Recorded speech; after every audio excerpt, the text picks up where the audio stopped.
Chapter 1097, Different Conundrum. Seeing that her mistress was clearly interested in ghost tales, Annie glanced at the other maids who were preparing hot water, combs, and other items. She continued, "The doctors and nurses wish to invite the church's bishop to host a mass, but the remaining patients strongly objected to it. They look forward to meeting that ghost. They all call it the clown angel.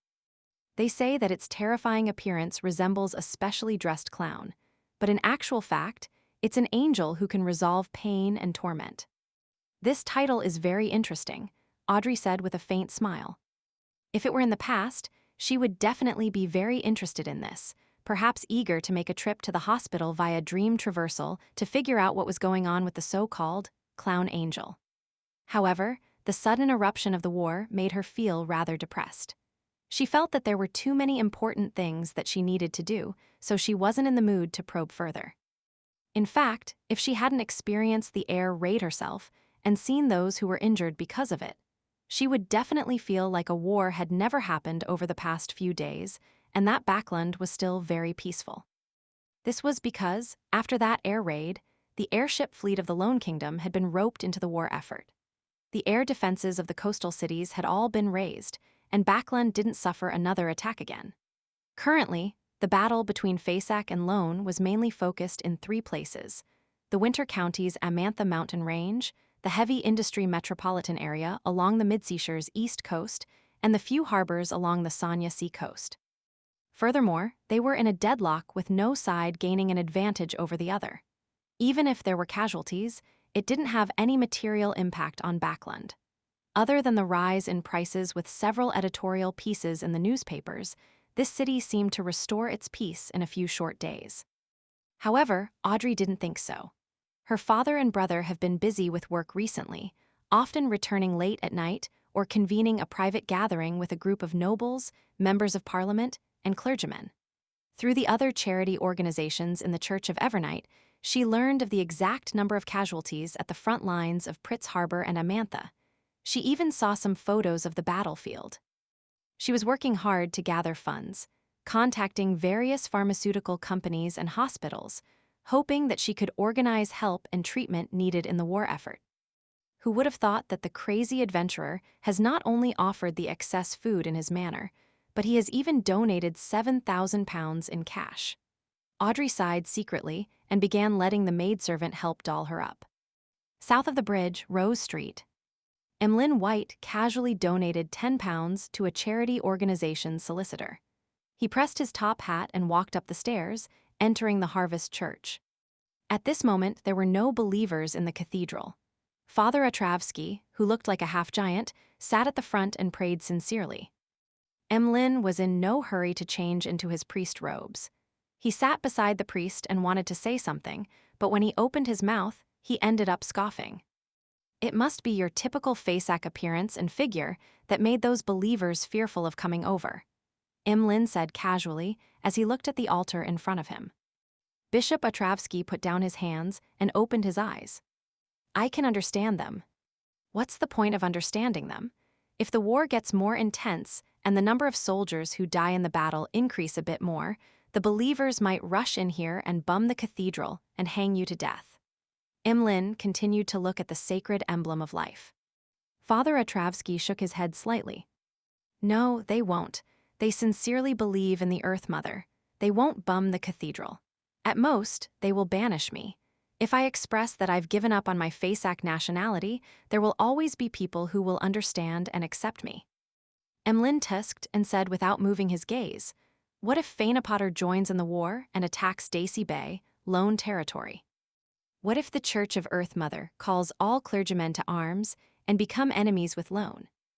Are you going to obey the orders of the church and abandon the believers here, or are you going to pretend that you don't know anything?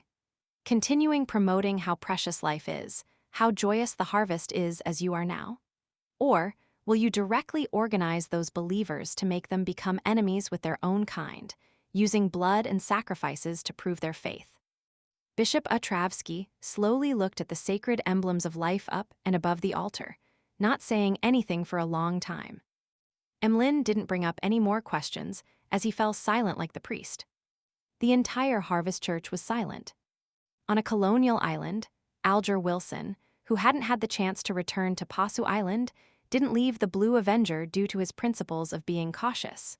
He only sent his sailors to take turns to gather information. "Captain, there still isn't any news about mustering us," a sailor reported to Alger of his findings of the day while reeking of alcohol. Alger waved his hand and dismissed his subordinate to leave the room. Then, he frowned slightly and muttered silently to himself, "The church doesn't seem to care much about this war." From what Alger knew, this was likely an intense war that would cover a huge scale. As the victim of an invasion, the Church of the Lord of Storms would definitely mobilize all its strength to defeat the enemy, including the captains who were scattered across the sea by giving them corresponding missions. However, at this moment in time, Alger had yet to receive orders from Pasu Island. This didn't mean that the Church of the Lord of Storms was slacking off.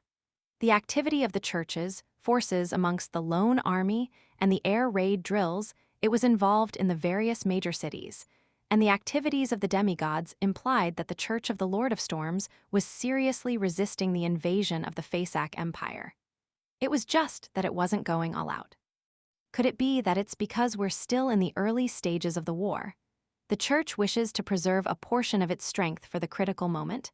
Alger held back the stirrings in his heart and waited for further information. At night, another group of sailors returned with news that had nothing to do with the war. "Captain, there seems to be some kind of monster hiding on this island. Many pirates say that they encountered a terrifying situation when they head out to pee after drinking too much. Some of them were violently slapped by the branches of trees, while others saw fruits growing on their bodies, ones filled with blood and flesh in them. Some of them encountered skinny, ghostly figures with wheat faces." A rather sober sailor described the rumors he had heard. Tales about ghosts and monsters. Alger didn't have the intention to probe into the truth of the matter. He nodded and sternly warned, "Don't go out at night." After such paranormal tales started in Backland and Pritz Harbor, Klein never went to those hospitals again, afraid that he would directly meet Zaratul's marionettes. With the creeping hunger and the ability to travel, he expanded his range for creating terrifying tales. Sometimes, he would be in the Sanya Sea, at other times in the Fog Sea. He would go to Lenberg, sometimes to Fainapotter, and sometimes appear in places like East and West Balam, the Highlands and Valley. He didn't abide by any rules, and he relied solely on his momentary inspiration. He would visit some cities 2 or 3 times while not stepping foot into others even once. During this process, Klein felt an inexplicable strange feeling. In the terrifying darkness, invisible tentacles extended out, either searching for his whereabouts or attempting to predict his movements so as to intercept him ahead of time. They were silent and cold, and once they entangled him, the consequences were unimaginable. Klein knew that this might be the result of Zaratul's search. His best solution was to temporarily stop acting and to lay low and wait. However, it was also this subtle feeling that made him wish to digest the potion as soon as possible. Hence, he made use of the gray fog's powers. Every time he randomly chose a target location, he would go above the gray fog to divine the danger level and use paper angels to interfere. At this moment, with the huge progress in his digestion, he teleported to Kokawa, which was in the northern state of West Balam. This was where he had killed Insi Zangwil to avenge himself and the captain. The moment his figure appeared in the white feather square, he suddenly sensed something amiss. The residence that belonged to Masonshay was too quiet. It was so quiet that it sent chills down his spine. Masonshay was a native general who had previously bought arms from Dwayne Dantes. He was a beyonder of the death pathway, and he was backed by the Church of Knowledge. What happened? Klein frowned slightly as he considered whether he should enter to confirm the situation. After all, that was his collaboration partner. Furthermore, if he were to encounter an enemy that wasn't weak, it would be a very good opportunity for him to act. After doing a self-analysis of the situation, he believed that if he could use a saint-level demigod as the main lead and create a few more horror tales, then his bizarro sorcerer potion would be digested for the most part. Of course, the prerequisite for everything is to be safe. I have to be careful and cautious.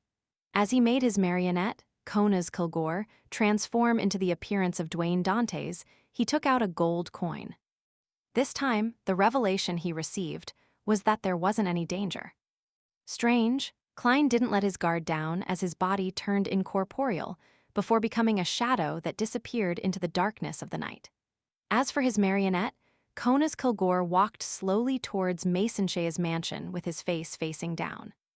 This was the ability to hide in the shadows that creeping hunger provided itself. As for the other marionette, Inuni, he was waiting about 1,000 meters away.